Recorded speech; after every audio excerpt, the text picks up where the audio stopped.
What is going on, you guys? My name is Cody Thixton, and this is Interesting Podcast.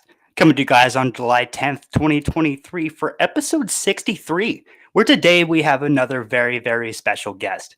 Make sure to hit that like, subscribe button, ring that notification bell so you guys get notified whenever I upload content.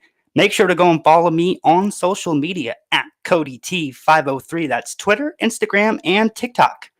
Let's get right into this. And now, ladies and gentlemen, AJ Quinn West. Hi, Cody. How are you doing today? I'm good. How are you? Thank you for having me here. Yeah, it's an absolute pleasure to have you here.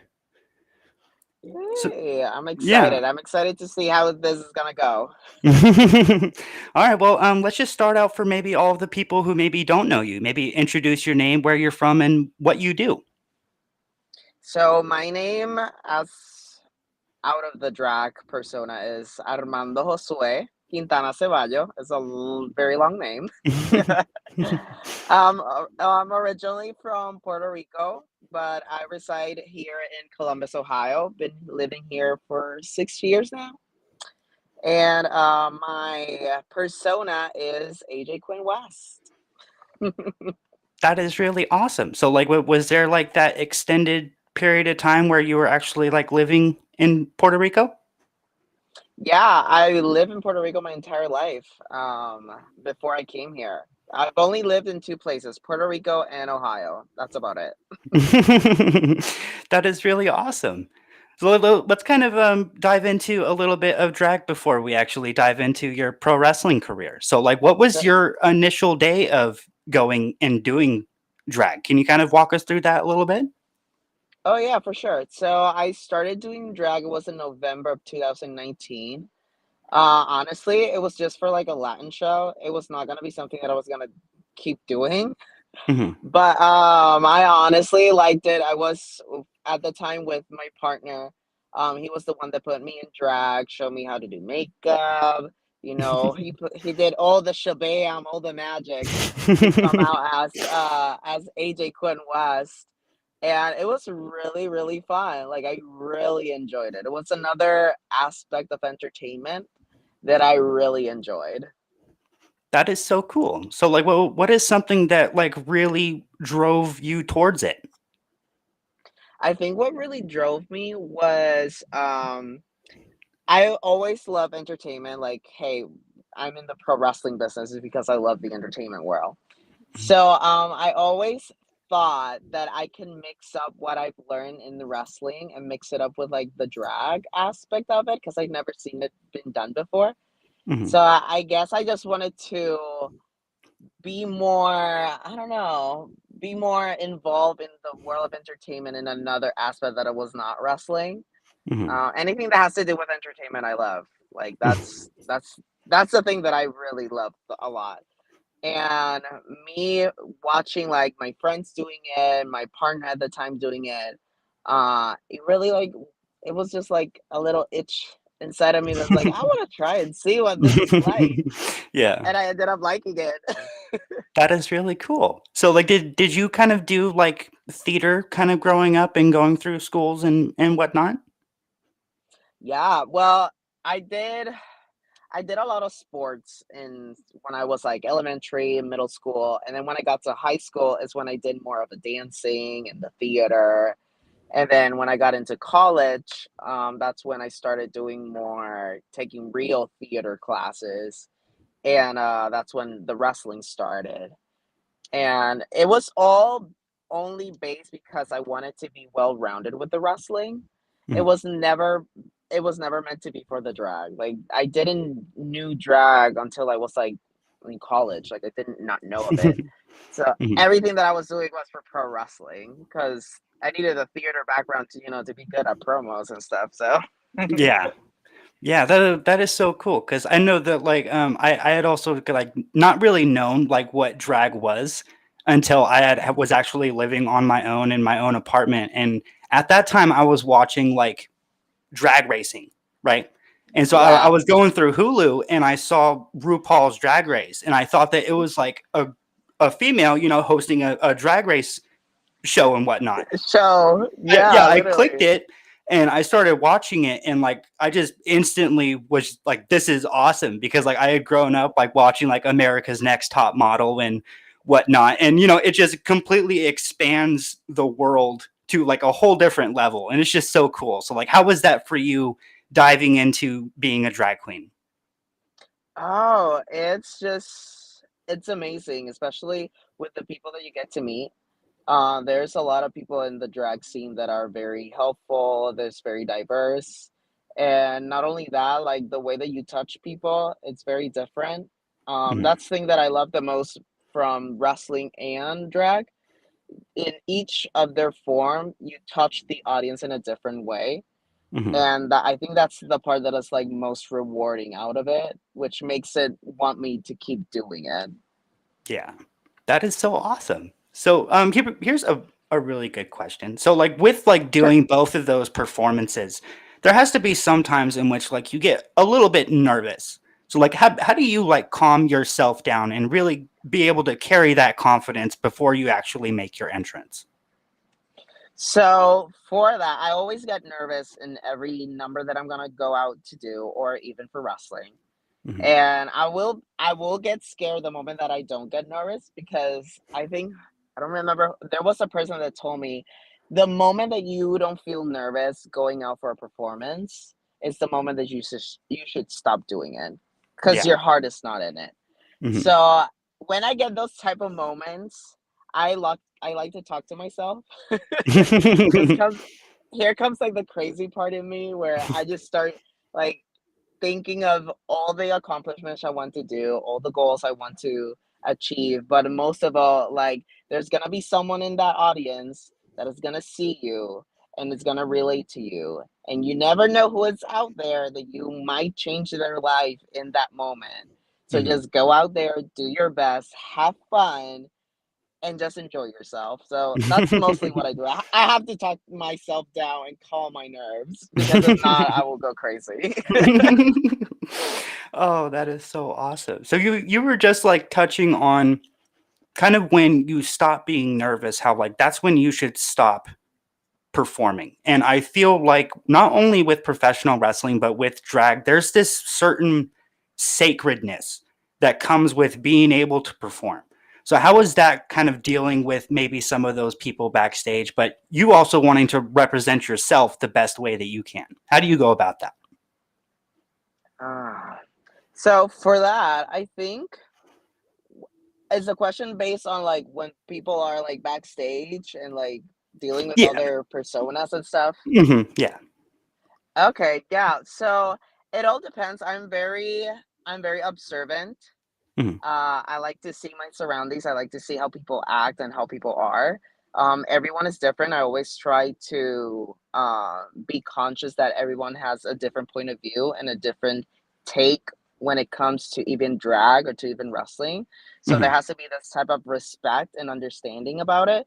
So I always try to maintain that respect between everyone that are backstage and try for us to come together into putting the audience entertainment first than ours, because without the audience there's no reason why we should be doing drag or we should be doing wrestling, Hmm. because our job as entertainers is to entertain the crowd. Without the crowd there is no point of having us. So I think if it's more of just creating this type of understanding between all of us backstage, that I feel like when we have that common goal of entertaining an audience, I think that's what makes everything work. Yeah. Yeah, that is really crazy. So, like, what would you say to somebody who maybe hadn't done drag before, but what would you tell them would be the drag etiquette when actually conducting yourself backstage? I feel like conducting yourself backstage is it's like a I see drag in like a bar setting where it's like your workplace. It's like if you're going to work.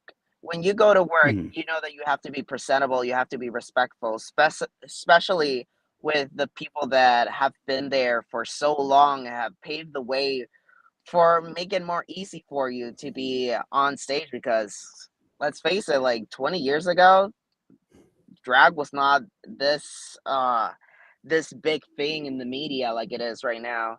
So I Mhm. feel like for a person that will come in, I will always say be respectful, always greet everyone that is backstage, and being a humble entertainer is what's gonna take you all the way. It doesn't matter, no matter if you're like talented, if you're the best makeup artist, the one that has the best outfits. If you're not humble, things will not go your way at all. Mhm. Because at the end of the day, it's a community. Just like with wrestling. Wrestling is a community. Everyone knows each other. So if you create a good impression to someone, that good impression will be passing along to everyone. And the same goes in a negative way. So I think that will be my advice. That is really awesome. Okay. So, like, how do you go about like all of your choreography? Like, how many hours have you sat there and just practiced dancing and singing and all of that? So choreography is more of when we've done like previous talents, because we have some competitions that has been done. So sometimes I try to like recycle stuff that I know, and then just like try to shift it.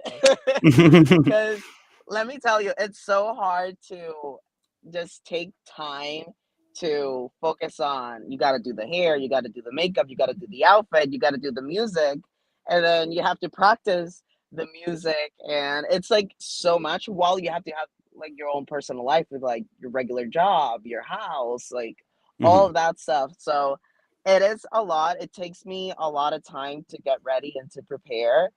Sometimes I improv a lot, but I feel like as time goes by and you get more time on stage and performing, you get more comfortable, and then you already kind of like know how to do it on the fly. It's like with wrestling, that sometimes you have to call it in the ring the entire match, and Mhm. you don't have like literally the time to like prepare something. It sometimes works like that. That is cool. So, here's an interesting question because you were just talking about getting ready and putting on the makeup and everything, and that was something I wanted to talk with you about was makeup. So, like, was there ever a time in which you were kind of getting ready and then like maybe like you had like picked up a palette that just wasn't pigmenting very well, and then you just got like a little bit frustrated and you had to like quickly like fix it up? Like, can you, like, explain to us one of those times? Oh, those are a lot of times. Because if there's a weakness of mine in drag, it's makeup. Like Mhm. makeup is not my forte.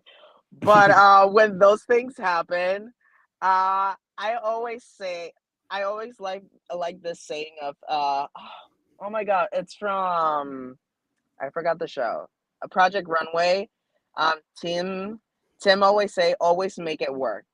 So I always get in my head whenever I feel that something went wrong, I always have to go like, don't focus so much on the problem, find the solution to the problem.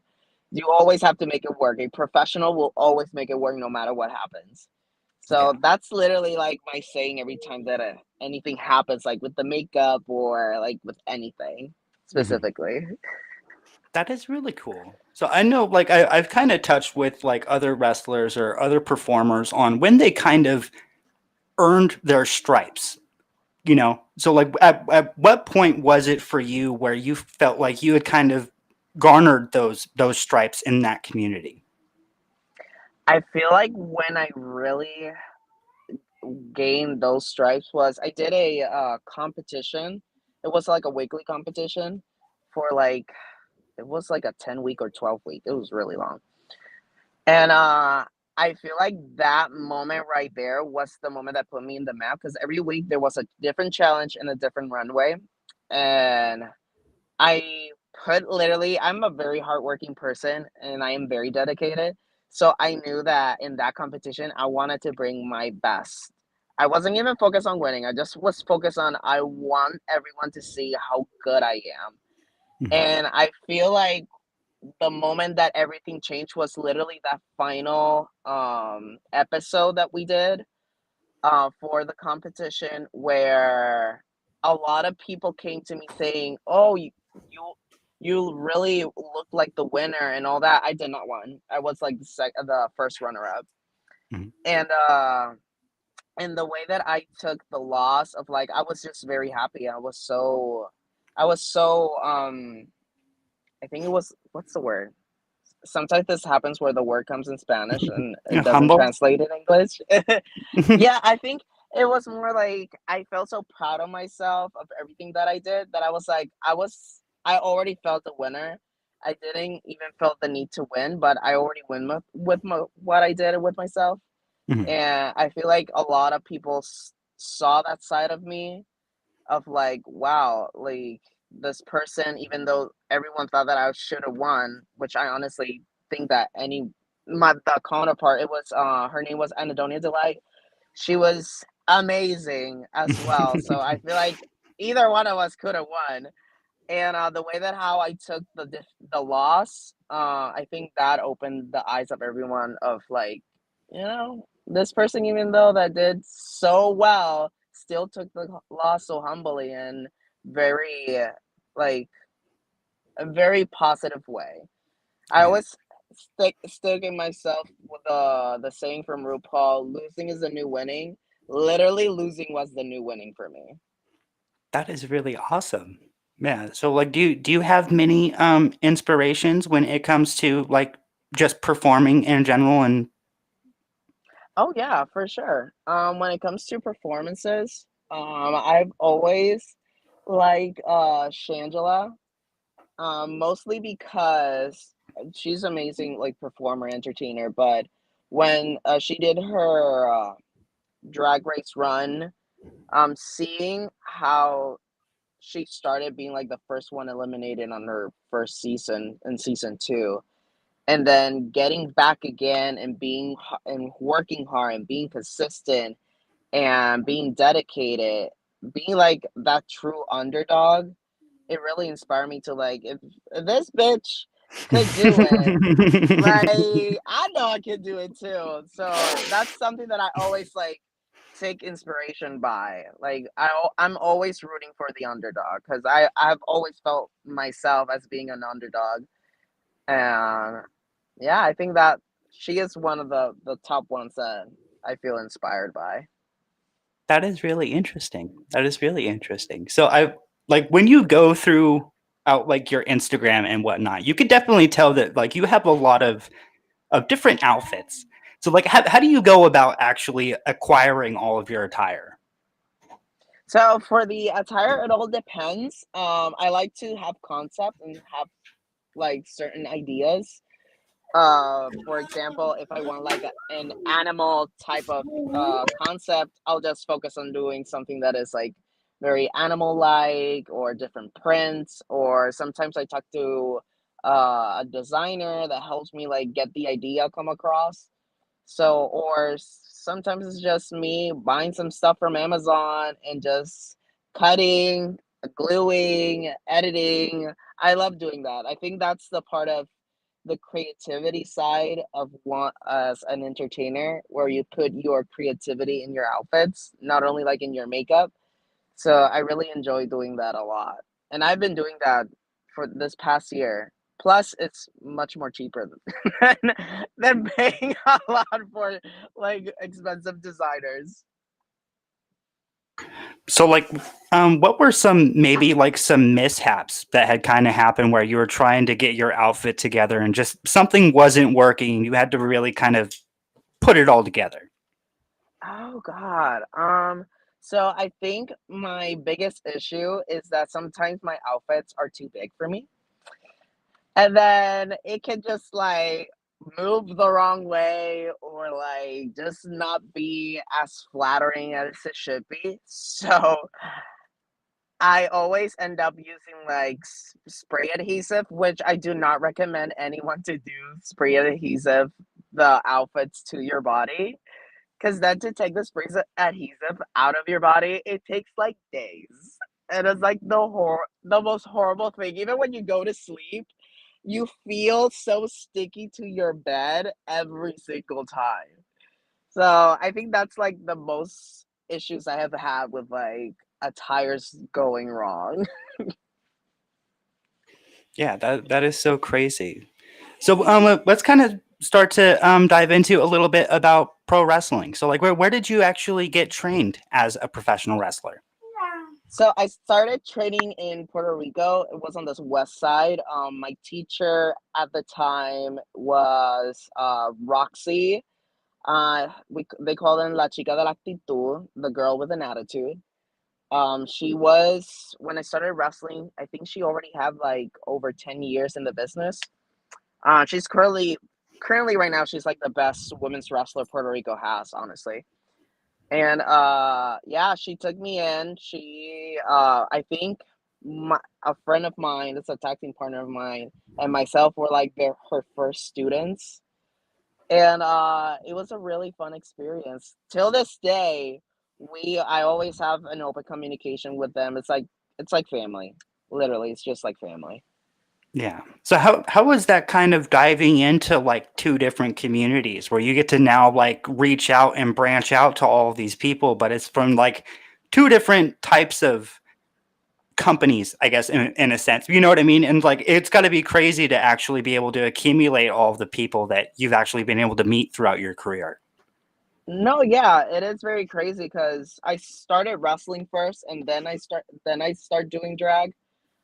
So when I started doing drag, I never in any way thought I could mix both my drag world with the wrestling world, because at the time when I started doing wrestling, being gay and wrestling did not match, and Mhm. it was an issue.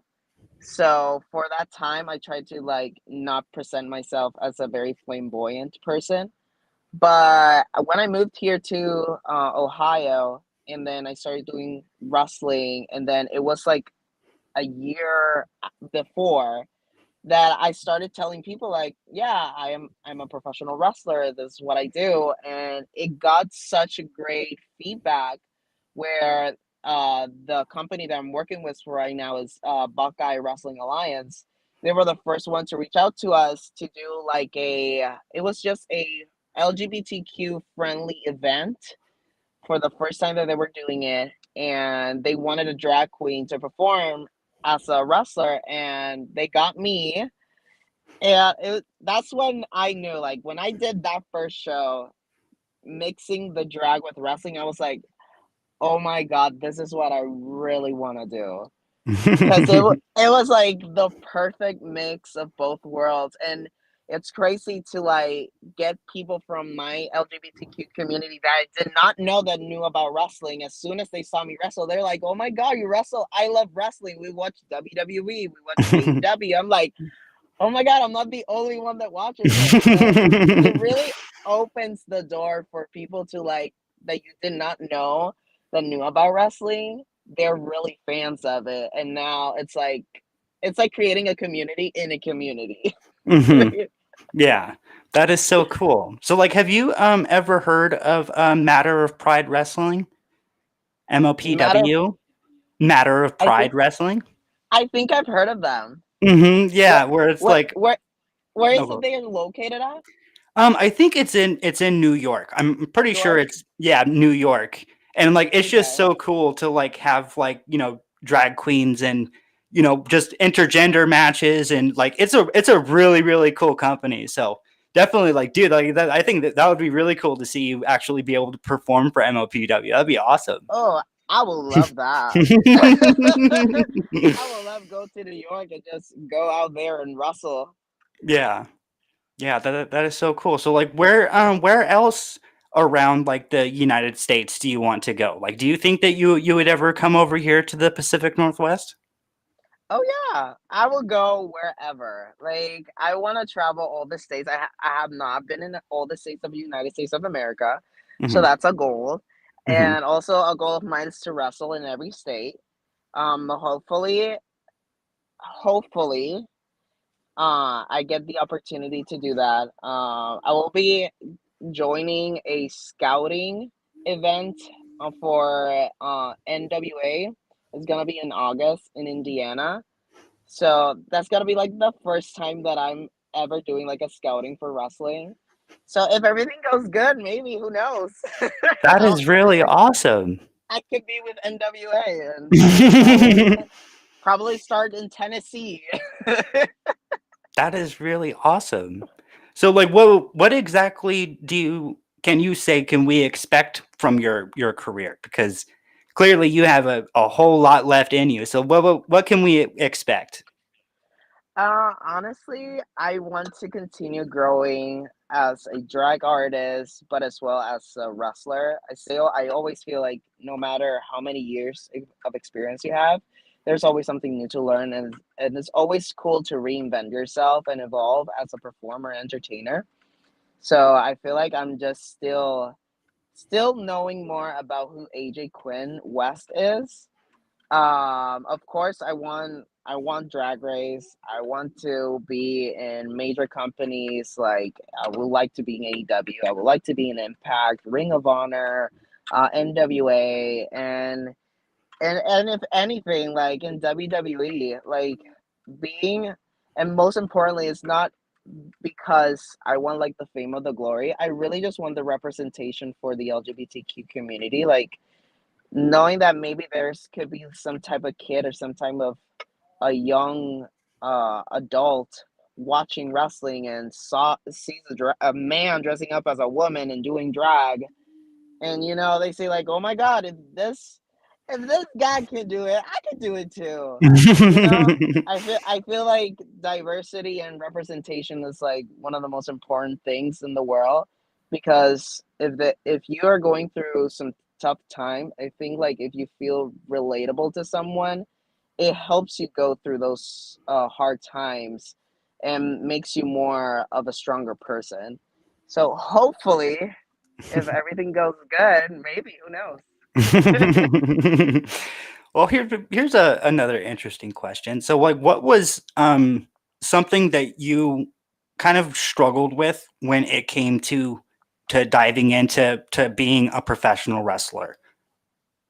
I think the hardest thing was more like with my family. My family doesn't like wrestling at all.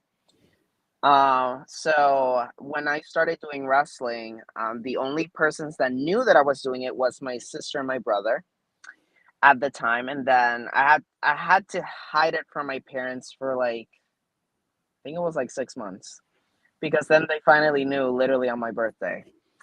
And the moment that my dad knew about it, and I always tell this story because it's very funny. Um, because when I came out to my parents were good with it. But when I told my parents I was doing wrestling, my dad did not talk to me for like 2 weeks. So I think that was like the hard part, like feeling that I didn't feel like the support of my dad. And I always had the support of my mom, even though I know she doesn't like it, but she's always been a supportive mom, no matter whatever the hell I get myself into. Mhm. But I think that part of like, I know that my family didn't want me to be doing it, and then that I think that support could have been better. And also moving here was even harder because when I moved here to Ohio, I didn't know anyone. So trying to create a wrestling family that it's not people that you know, people that you didn't train. So it was very, very hard to maintain myself in like in this positive attitude when you don't have people that you can surround yourself that can be like your support. So I think that was like the low point for me when it came to wrestling. Yeah. So, like, what was, I guess, the high point then where you kind of actually like looked around and kind of just knew that you had kind of found yourself in your community and where you could really be yourself? Like, what time was that really? I feel that time was that first wrestling show that I did with when I was in drag, because we all know like all the stuff that is happening with like the legalization with like the drag and all that stuff. So the fact that I was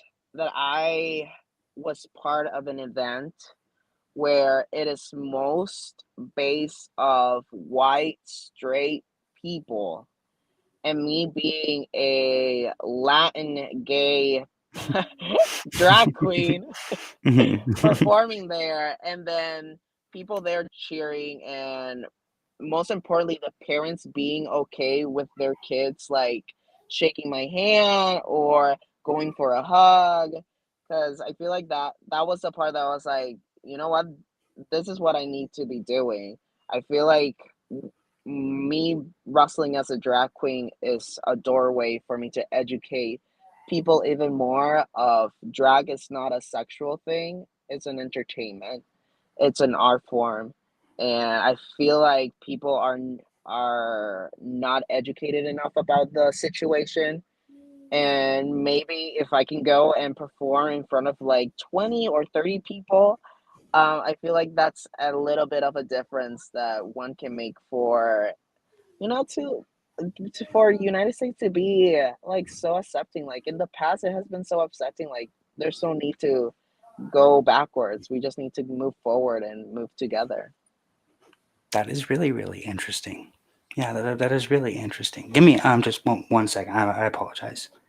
No, you're fine. Don't worry about it. So I know you had just kind of posted on Instagram about you actually being given an opportunity to be with Jessica Wilde, and that is coming up. So how did that whole scenario come to be?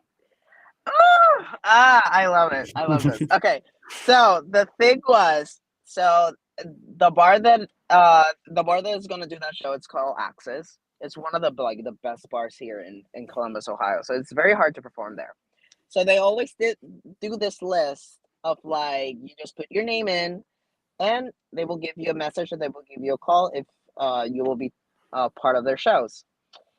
So I knew the show director. Her name is Devastation, and I knew that Jessica Wilde was gonna come. And when I heard that she was coming here, I was like, I need to perform with her. She is she's my favorite Puerto Rican drag queen that has ever been in Drag Race. Like my top favorite. So I went and I just simply sent her a message and told her like, "Hey, hope you're doing well. Like I'm very interested in working with Jessica Wilde because she's such a great Puerto Rican drag queen, and I'm Puerto Rican drag queen. So I really wanted that moment to really work with her because she has been such an inspiration in my drag as well. And and then she was like, "Don't worry, I got you." And when they posted the lineup, they had me on. So I went crazy. I was like, that's so amazing. And that's a thing that I always tell like my friends, and I tell like people that I like to give advice and everything. It's like you have to make your opportunity. You have to go out there and risk it. You never know what could happen. Maybe if I didn't talk to her, I wouldn't gotten the opportunity. But because I took matters to my own hand, I went out there and be like, hey, maybe she'll say yes. And if she say no, well, at least I try. So Mhm, you never know. That's why I always say make your own opportunity. Don't wait for the opportunity to come to you. mhm. Yeah, that is really, really cool. So, what would you say is the biggest difference when it comes to performing in drag as to compared to when you actually step into a ring? Like, what is the biggest difference when it comes to fan interaction and getting them involved? I think the most difficult thing, I will always say that wrestling will be most of a difficult thing because when you're performing, it's more of giving a show where you just want the people to feel something. Mhm, Whether it is like you doing a ballad, you want them to feel like the emotion, and it's much easier to connect with the audience because they normally like they're tipping you. You have more of a physical interaction with the audience. When it comes to wrestling, it's all emotional. You have no physical interaction with the fans, and at the same time, you're working with another person. It's not like you're working alone that you can control your entire situation like in a drag performance. In a wrestling performance, it all has to come together. And if it doesn't come together, the people are not gonna be connected to you. So mhm, I feel like that's like the biggest difference when it comes to like performances. When it's like in drag, you have the entire control, but when it's in wrestling, it's a combination of you have to tell this story, and you have to work with another person to make sure that the story come across to the fans. Yeah. Yeah, that is really, really cool. So, like earlier, you had kind of touched on like when you're able to perform, it's always nice when you get to actually move people and really touch them with your performance. So, what was that one moment that mostly comes to mind whenever you think about that? And what was that interaction with that fan like? Oh, so this was last year. This will always be my highlight, because this was the first time that my family saw me as a drag queen doing a drag performance. So it was this competition, it was the talent portion, and I did the song Show Yourself by Frozen 2. I'm a very Disney fan. Huge Disney fan. So so I did that song, and I my family was like in the front row, and it was the day after I graduated from doing my doctor's degree in veterinary medicine. And in that in that in that performance, there was a TV screen behind me, and I was just presenting in each face, like people from people of color from the Columbus scene, drag scene, the community, my trans sisters, people that were Asian, people that were Latinos, people that like all the diversity that Columbus had. And that literally at the final part of the talent, it just it shows me in the middle as the graduate student, and then on the right side it's me as a drag queen, and on the left side me as a wrestler, like showing off myself, like this is who I am. And it was such a moment that I will never forget, because I saw my mom there, and I saw my dad, and like I saw their face in a way that I have never seen them look at me before. And it does just it's in like it stick right there in my brain, how I knew in that connection that they were so proud of me, and they were like so amazed by something that I think they didn't expect me to do. Yeah. Yeah, I bet it had to be a very emotional moment after you got done doing that performance and then heading backstage and just kind of having that moment to just kind of really soak it in. So, like, what was running through your mind as that was happening? Oh, I was just when I always do those type of performances, I always I'm gonna say I believe very much in God. So when I always have those moments, I always have to thank God first, because it's just those are the type of moments that is rarely happens, not only to me but to anyone. It's really hard for you to, you know, having knowing that you have your parents there, that they flew from Puerto Rico just to come and see you and just watch you perform and be with you the entire weekend for your graduation, for your competition, for watching you perform. Like all of that just hit in, and I'm like, I am very lucky. Like I'm very blessed. Like this stuff does not happen to normal people. And Mhm. some other people have it even rougher than I do. So I always feel like I am very much blessed. And that was the moment that I was like, wow, it was very overwhelming. That is really, really awesome. Well, before we actually end up closing everything out, I just wanted to ask you, like, what does it mean to you as a person to be able to have a passion like pro wrestling or drag, and then be able to perform? What does that mean to you every single time you get to perform? Oh, it means the world. I started watching wrestling when I was only 8 years old. And my first match that I ever saw was WrestleMania 21, the Money in the Bank match. That's why ladder matches are my favorite. So the moment that I saw, and I will never forget the moment that I saw Edge, I was like, I really want to do this. Mhm. I really want to do this. The way that it showcased, and then I saw that women can do it. My favorite female wrestler is Mickey James, or my favorite wrestler is Mickey James. And seeing how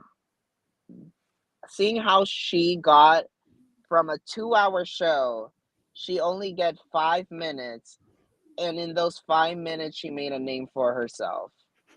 It's mind-boggling because you know that there's like so many male wrestlers there that they gave them 20 minutes, 15 minutes, and they don't get a reaction. But the fact that this woman, they gave her literally nothing, and she still made it work and made it so impactful in her career. It's like, damn, that is impressive.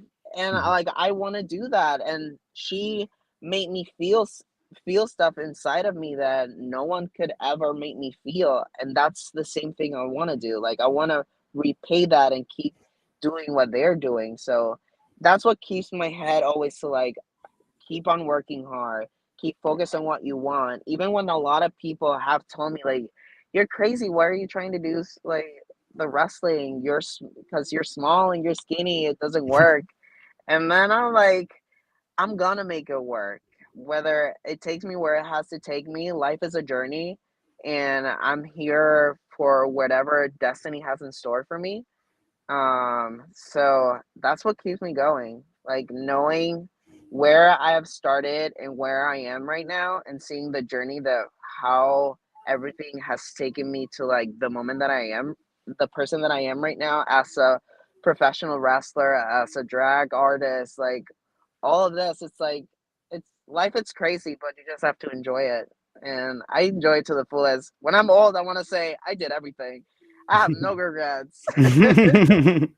Well, that is so freaking awesome. And I just want to thank you very, very much for joining me here today. It's been an absolute pleasure to sit down and just really pick apart your mind and know who AJ Quinn West is. Well, thank you. Thank you for having me. It was so much fun. I enjoy very much like talking to you and all these questions and you know saying all this perspective. Maybe someone that can see this podcast may change their perception of like drag, or it can help them even further their career in wrestling or in whatever they're setting their mind self into. So if I can make that change happen even in this type of podcast and interview, it's awesome. It's an awesome feeling. That is so cool. Well, I hope you have a very, very good night, and we will catch you guys later. Thank you. Bye, Cody. Well, all right, you guys. So that was Interesting's podcast interview with AJ Quinn West. Make sure to hit that like, subscribe button, ring that notification bell so you guys get notified whenever I upload content. Make sure to go and follow me on social media at CodyT503. That's Twitter, Instagram, and TikTok. And remember, tomorrow at 4 p.m., Interesting Podcast is going to be interviewing my sister, Mariah Thixton. I'll catch you guys later.